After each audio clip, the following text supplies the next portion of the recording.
Joven de lakon vida no ida seluk kanek grave hafoin mosu konfrontu entre Joven sira e o Municipiu Lautem.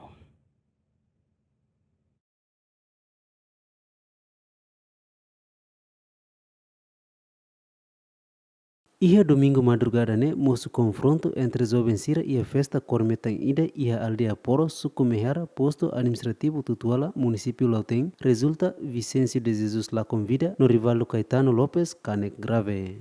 Porta-voz PNTL, superintendente Chefe Polícia, João Belo dos Reis explica, dadão PNTL assegura ona suspeito na insanolo, inclui o membro FFDTL ida, rodihalo identificação ba caso né. Ligado ao caso acontecimento e a aldeia Porosso Comehara nebe resulta itanya alin jovem ida o naran Vicêncio de Jesus Paranes mate fatin e depois ida tan alin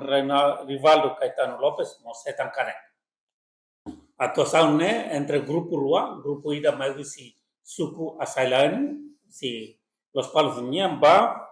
fatin cerimônia família nien ia aldeia suku Mehara aldeia Poros ia acontecimento ida né sira ia problema depois resulta itanya alin manen mate e depois polícia halokas atuação polícia mos halokas coordenação por parte FFDTL nian tambah desconfia autor sernebe ba assalta fa ia fatin cerimônia né ia mos elemento FFDTL balon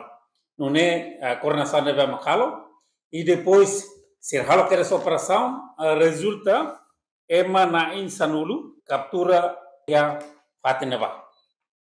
nebe caso nerasi que registra ona o número NUC 0028/2016 LASIC. Porta-voz PNTL ne hatutan oknum FFDTL ida nebe alegadamente envolve ia caso ne PNTL se processa na fatin turlei nebe maquiha tambah cidadão hotu tem que lá turlei nebe maquiha. Lá a separação quando membros assim instituição ida halo crime ita considera hansan cidadão bebe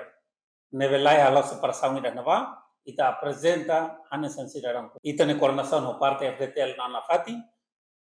saída maknya halo ligação ba hansan la ligação ba ni kenar hansan membro FDTL. Dadang PNTL sedang identifica lolos autor principal ba caso ne tambah se ia hela prosesu investigação nelarang Jacinto Marques, GMN.